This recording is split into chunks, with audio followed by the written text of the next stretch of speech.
This beautiful property that we've come to love for the many decades, Descanso Gardens, was originally the home of Manchester Bodie. All of this, in fact, he loved this property so that he personally planted the camellias that you see here to this day. He called it Descanso because in Spanish it means rest. It makes sense, doesn't it? And now, after all this time has passed, the best of the best in Southern California, designers inside and out, have renovated his home so we can all enjoy it today. So here we are.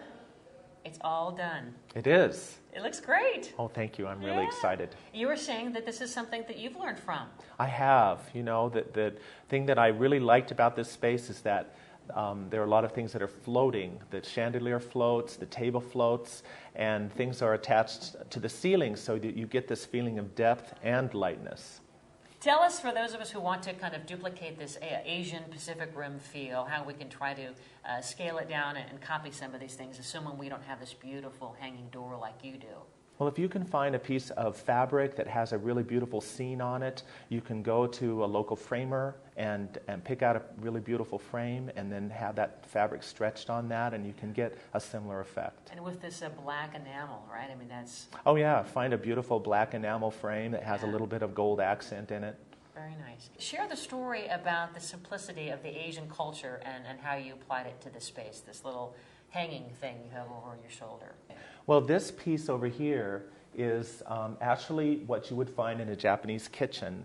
And what it is, this piece of bamboo, a chain would have hung through that, and at the bottom of the chain would have been an iron teapot over a hibachi, and so that you could have tea any time of the day or night. And what I love about this piece is that this very unusual piece of bamboo was found by a Japanese artist, and he created a beautiful thing for a very humble purpose.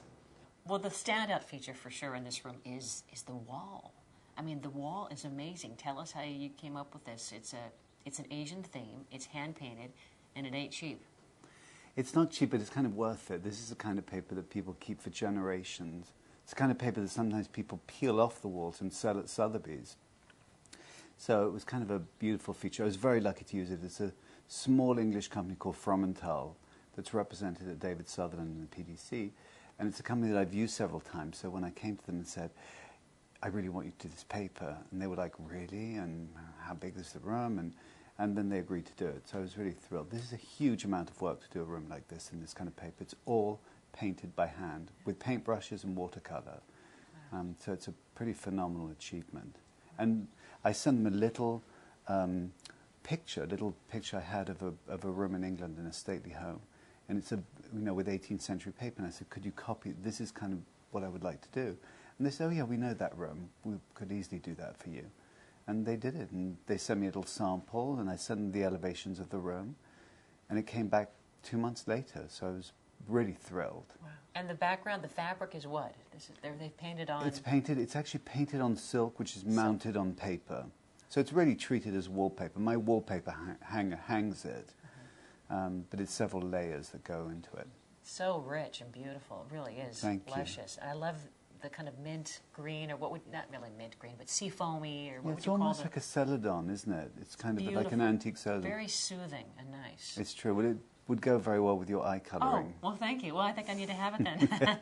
Well, since this is a special bedroom with a view, I mean, you didn't want to overstate the view, because that is kind of like the masterpiece out there, right? So you wanted to coordinate it. Well, definitely not. I mean, this place is so spectacular. It's one of the greatest gardens in California, and it's a beautiful house by a very well-known architect.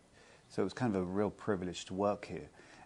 Given the fact that I had this extraordinary view coming into my room, I didn't want to compete with it. I wanted to kind of celebrate the garden.